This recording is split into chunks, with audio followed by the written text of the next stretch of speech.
सरस्वती नमस्तुभ्यं वरदे कामरूपिणी विद्यारंभं करिष्यामि सिद्धिर्भवतु मे सदा।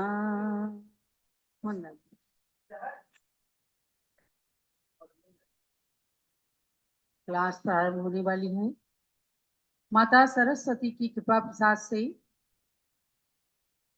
आप सब ज्ञान की वृद्धि कर रहे हैं, क्योंकि स्वाध्यायः परमं तपः, स्वाध्याय को परम तप की उपमा दी है। स्वाध्याय करने में कोई परिश्रम भी नहीं है, कोई व्यय भी नहीं है, केवल मन को मोल्ड करने की आवश्यकता है। और अज्ञानता से ज्ञान की ओर जब ये प्राणी आता है तो निश्चित रूप से अंधकार से प्रकाश की ओर उसका गमन होता है। 6 डाला ग्रंथ का स्वाध्याय चल रहा है। संसार में भ्रमण कराने वाली जो 4 गतियां हैं उनके बारे में आपने जाना है। आगे दूसरी ढाल के अंदर अज्ञानता और मिथ्यात्व की बात को समझने का हमें प्रयास करना है कि जो अनादिकाल से हमने मिथ्या भ्रांतियां पाल रखी हैं, उन मिथ्या भ्रांतियों को हटाकर अपनी आत्मा की दृष्टि को सम्यक दृष्टि बनानी है, सम्यक दर्शन को प्राप्त करना है। तो अब चलते हैं मंगलाचरण के साथ। 3 भुवन में सार वीतराग विज्ञानता, शिव स्वरूप शिव का नमः त्रियोग संहार के। मन वचन काय इन तीनों योगों को संभाल करके सावधानी पूर्वक वीतराग विज्ञानता जो मोक्ष पंथ को साकार करने वाली है, उस वीतराग विज्ञानता को नमन करके आप दूसरी ढाल के 7वें श्लोक में आते हैं। आपने 6 छंदों के द्वारा 5 तत्वों के विपरीत श्रद्धान को जाना कि किस प्रकार से जीव, अजीव, आश्रव, बंध और संवर, इन 5 तत्वों पर विपरीत श्रद्धान करके और जिनेंद्र भगवान की वाणी की सही जानकारी वो नहीं कर पाता। आगे 6ठे और 7वें तत्व माने निर्जरा और मोक्ष तत्व के प्रति किस प्रकार का विपरीत श्रद्धान होता है उसको बताते हैं। रोके न चाह निज शक्ति खोय, शिव रूप निराकुलता न जोय, याई प्रतीति जुत कछुक ज्ञान, सो दुखदायक अज्ञान जान। अब निर्जरा का सही अर्थ क्या है? कर्मों का आत्मा से एक देश झड़ जाना वह निर्जरा है। और कर्म झड़ते कैसे हैं? तपस्या के द्वारा निर्जरा होती है। संयम साधना के द्वारा, व्रतों के द्वारा कर्मों की निर्जरा होती है। वरना कुछ कर्म ऐसे हैं जो फल दे करके और अपने समय से निश्चित रूप से झड़ते ही झड़ते हैं। जैसे पेड़ से पत्ते एक मौसम के आने पर झड़ जाते हैं और बाकी समय अगर उन्हें झाड़ना होता है तो लाठी डंडा लगा करके उसे मार करके तब झाड़ना पड़ता है। तो लाठी डंडा क्या है? इच्छा निरोधस तपः, इच्छाओं का निरोध किया, तप हो गया। कुछ खाने की इच्छा हो रही है, किसी को कुछ कहने की इच्छा हो रही है, तो इन इच्छाओं के ऊपर निरोध करना तप है।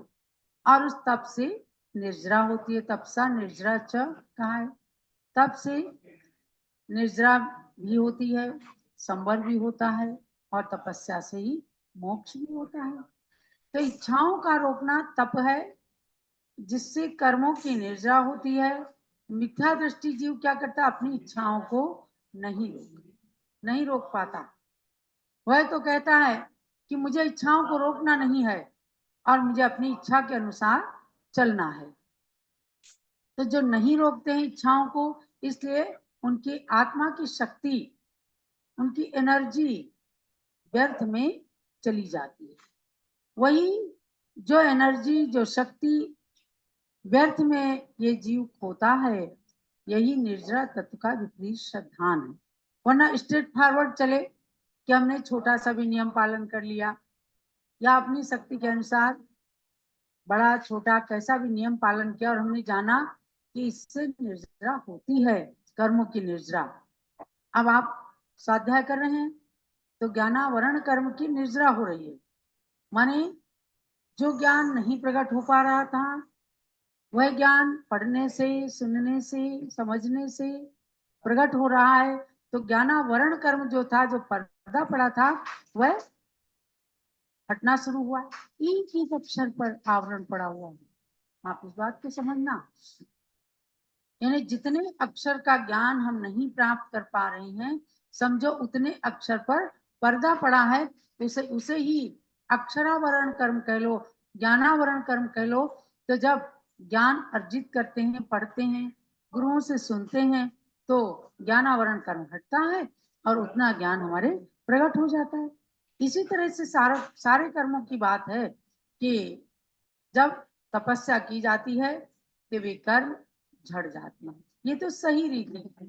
और उन कर्मों को नहीं झाड़ना, अपनी मनमानी प्रवृत्ति करना और इस बात पर श्रद्धा नहीं करना कि हाँ तपस्या से कर्मों की निर्जरा होगी, तो यही निर्जरा तत्व के प्रति विपरीत श्रद्धान है।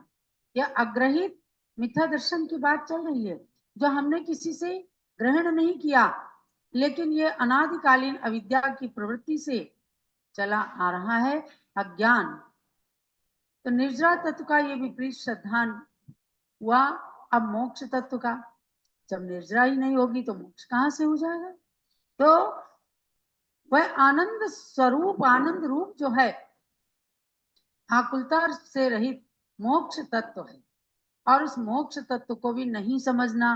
मोक्ष का सच्चा लक्षण क्या है, कृत्स्न कर्म विप्रमोक्षो मोक्षः, संपूर्ण कर्मों का आत्मा से अलग हो जाना, इसको कहते हैं मोक्ष।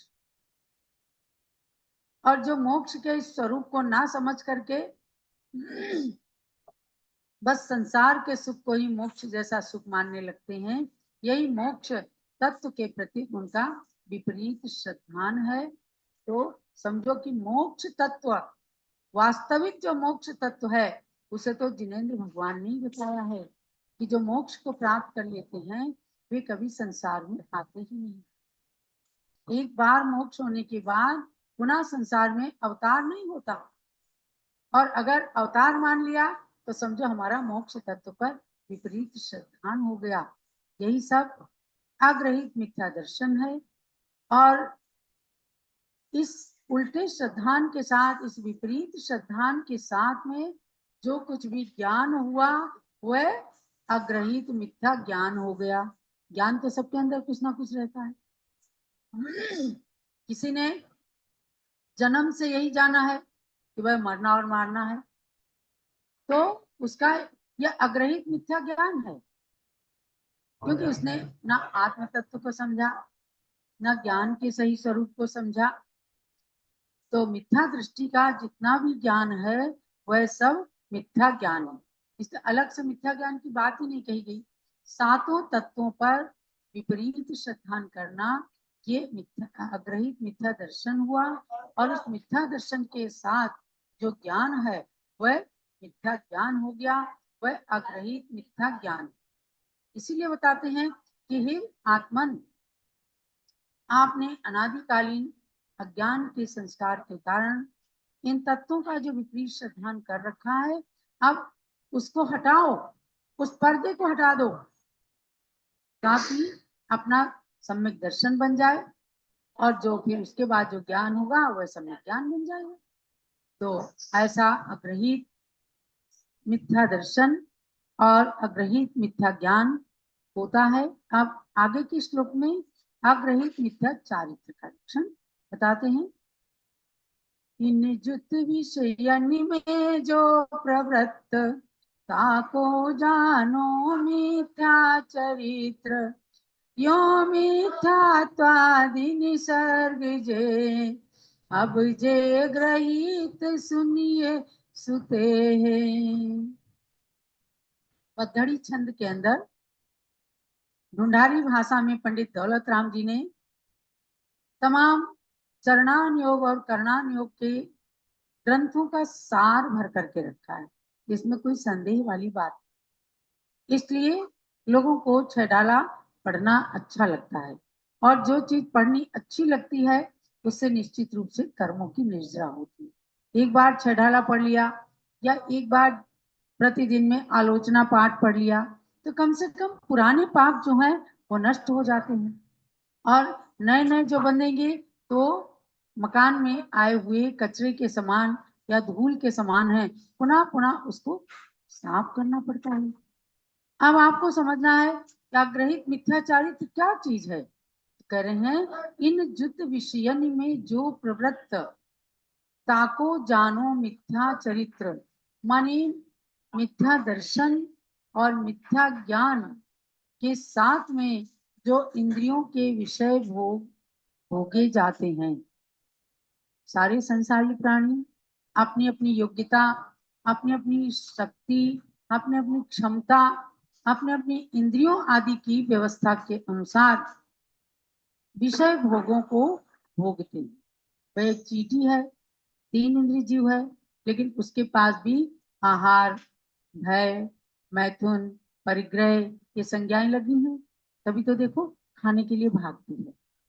जब बरसात आने लगती है तो उससे पहले ही चींटी जो है अपने योग्य सामान इकट्ठा करके जाके अपने बिल में रख लेती है। तो ये सब अनादि अविद्या के संस्कार हैं। भले मन नहीं है, आंख नहीं, कान नहीं, मन नहीं, लेकिन उसकी आहार संज्ञा चलती है और अपने योग्य वो सब कुछ कर लेती है। तो ऐसे कहा कि हर प्राणी अपने अपने इंद्रिय की और अपने गति के अनुसार जो विषय प्रवृत्ति में लगा रहता है, इंद्रियों के विषयों में लगा रहता है, उनमें जो प्रवृत्ति होती है मिथ्या दर्शन और मिथ्या ज्ञान के साथ जितना भी आचरण है वह मिथ्या चारित्र कहलाता है। अब आप समझो कि हमारे आचार्य ने, आचार्य उमा स्वामी ने तत्कार सूत्र का पहला सूत्र क्या कहा? सम्यक दर्शन ज्ञान चारित्राणि मोक्ष मार्ग। सम्यक दर्शन, सम्यक ज्ञान और सम्यक चारित्र, इन तीनों की एकता जहां हुई वहां मोक्ष मार्ग हो गया। तो अब किसी ने पूछा तो संसार का मार्ग क्या है? तो अब इससे अर्थापत्ति लगा लो, अर्थात मिथ्या दर्शन ज्ञान चारित्राणि संसार मार्ग। मिथ्या दर्शन, मिथ्या ज्ञान और मिथ्या चारित्र ये संसार को बढ़ाने वाले हैं, ये संसार के मार्ग हैं, और उन्हीं में भटक रहा है लोग, भंवर जाल में सब लोग भटक रहे हैं, अटक रहे हैं। कहीं आग लगी है, कहीं बाहर निकलने भयानक जंगल है। ऐसा संसार का भयानक जंगल, इसके अंदर अग्रहित मिथ्या दर्शन ज्ञान चारित्र के साथ प्रवृत्ति करता हुआ ये जीव मिथ्या चारित्र में पड़ जाता है। यो मिथ्यात्वादि निसर्ग जे है, अब जे ग्रहित सुनिए सुते।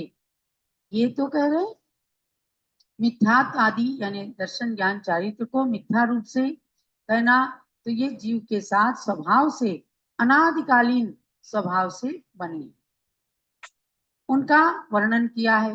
तो मिथ्यात्व को 2 प्रकार का बताया, एक ग्रहित मिथ्यात्व, एक अग्रहित मिथ्यात्व। तो ये अग्रहित मिथ्यात्व है जो स्वभाव से जीव को नीचे की ओर ले जाता है, संसार की ओर ले जाता है। ये अग्रहित मिथ्या दर्शन ज्ञान चारित्र हुए। और अब जे ग्रहित सुनिए सुते, अब जो मन से ग्रहण किया जाता है, किसी गुरु से ग्रहण किया जाता है, या किसी मिथ्या शास्त्र में पढ़ करके पाल ली जाती हैं ऐसी भ्रांतियां तमाम तरह की, या गलत आचरण होने लगता है, या मिथ्या ज्ञान हो जाता है, तो ये किसके उदय से? मिथ्यात्व के उदय से। ग्रहित मिथ्यात्व का मतलब है जो ग्रहण किया जाता है दूसरे के उपदेश से ग्रहण किया जाता है, उसको सुनिए सुते है, उसको अच्छी तरह से आप सुनिए। जो बिना ग्रहण करने वाला है वह तो प्राकृतिक रूप से चला आया, विरासत में आपने पाया, क्योंकि संसार के अंदर विपरीत मान्यताएं अधिक हैं।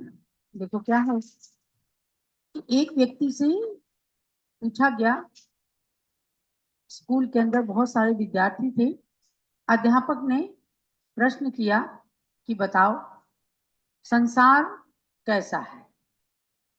एक बच्चे से पूछा, बताओ तुम संसार कैसा लगता है। उसने कहा गुरुजी संसार तो बहुत बुरा है, संसार बहुत ज्यादा बुरा है। बोले क्यों बुरा है। तो उसने कहा कि देखो संसार इतना बुरा है कि यहाँ पर 2 रात के बीच में एक दिन आता है, 2 रात के बीच में एक दिन आता है। तो यहाँ तो अंधकार ज्यादा है और प्रकाश कम है, इसलिए संसार अंधकारमय है, बुरा है। कई बच्चों से इसी तरह पूछा, एक ने बताया कि गुरुजी संसार बहुत अच्छा है। बोले कैसे। बोले देखो 2 दिन के बीच में यहाँ एक रात आती है, तो यहाँ प्रकाश ज्यादा है और अंधकार कम है। अब क्या, एक ने कहा 2 रात के बीच में एक दिन आता है, और एक ने कहा कि 2 दिन के बीच में एक रात आती है। इसका मतलब क्या रहा, दृष्टि दृष्टि फेर है। एक ने अंधकार को चूज किया और एक ने प्रकाश को चूज किया। देयर इज नथिंग गुड और bad but thinking makes it so. एक लेखक ने लिखा कि संसार के अंदर कोई वस्तु अच्छी बुरी नहीं है, हमने जैसा सोच लिया वैसा वो बन जाती है अपने लिए। वही वस्तु विष बन जाती है, वही वस्तु अमृत बन जाती है, वही संगति अच्छी बन जाती है, वही संगति बुरी बन जाती है। अगर हमने अच्छाई ले ली किसी में तो अच्छे बन जाएंगे। तो कुल मिलाकर के इस तरह से अपनी दृष्टि को फेर करके आप ग्रहण करने वाले मिथ्यात्व को बताना है। तो आप अभी तक जो अनादि अविद्या के संस्कार से अग्रहित मिथ्या दर्शन ज्ञान चारित्र में पड़े हुए थे, अब ग्रहित मिथ्या दर्शन ज्ञान चारित्र क्या है जो को गुरु आदि के द्वारा प्राप्त होती है, इसको श्रवण करते रहना है और अपने श्रद्धान को मिथ्यात्व से हटाकर सच्चे श्रद्धान की ओर लाकर सम्यक दृष्टि होना है। यही आज के स्वाध्याय का सार समझना है।